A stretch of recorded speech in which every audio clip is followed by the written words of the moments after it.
Friends, कैसे हैं आप सब? आप सभी डिवाइनली ब्लेस्ड है। चलिए हम अपनी एनर्जी कनेक्ट करते हैं। हरिओम तत्सत, हरिओम तत्सत, हरिओम तत्सत।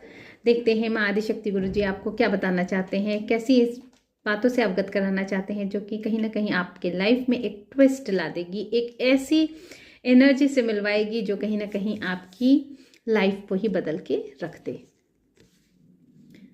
देखिए, बहुत सारी चीज़ें जो है हमारी ज़िंदगी में ऐसी आती हैं जो कि हम अपनी पूर्व साधनाओं के तौर पे अपनी चीज़ों को लेकर आते हैं, जो कि कहीं ना कहीं वो स्मृतियां हैं हमारे जो सबकॉन्शियस माइंड में होती हैं, लेकिन हम उनको अनफोल्ड नहीं कर पाते हैं, हम उसको समझ नहीं पाते हैं।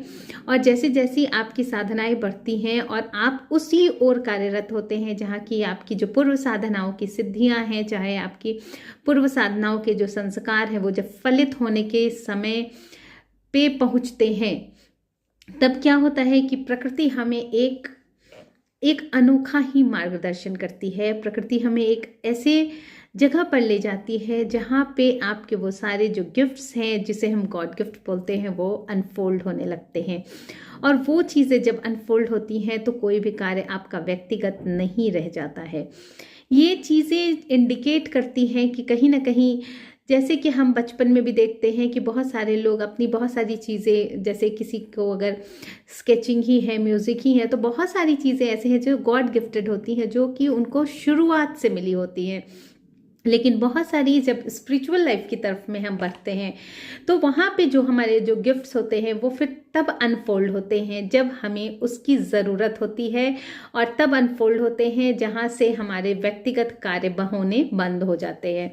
तो वो सारी गिफ्ट्स जो है वो कहीं ना कहीं आपकी एक पूर्व साधनाओं की एकत्रित जो ऊर्जा है वो होती है, जिसको समझने के लिए, जिस स्थान तक उसको उपयोग करने के लिए आपको ले जाना होता है, वहां तक पहले आपको पहुंचाया जाता है।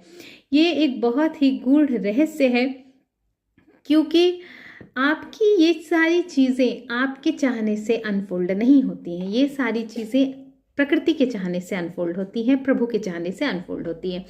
तो यहीं पे जो है हमारी, जो कहते हैं कि हर क्रम पे जो साधनाएं हैं वो जो है जुड़ती चली जाती हैं, तो वो उसमें आपके बहुत सारी चीज़ों पे आपका नियंत्रण और बहुत सारी चीज़ों पे आपके विचार की जो व्यक्तिगत जो आपकी विचार की जो धारणाएं हैं वो बहुत ही सूक्ष्म रूप से होनी चाहिए, जहां आप ये समझ सकें कि आप भावनात्मक स्तर पे भी उस चीज़ों को संभालने के लिए योग्य हो चुके हैं। तो ये चीज़ें हैं जो बहुत ज़्यादा नियंत्रण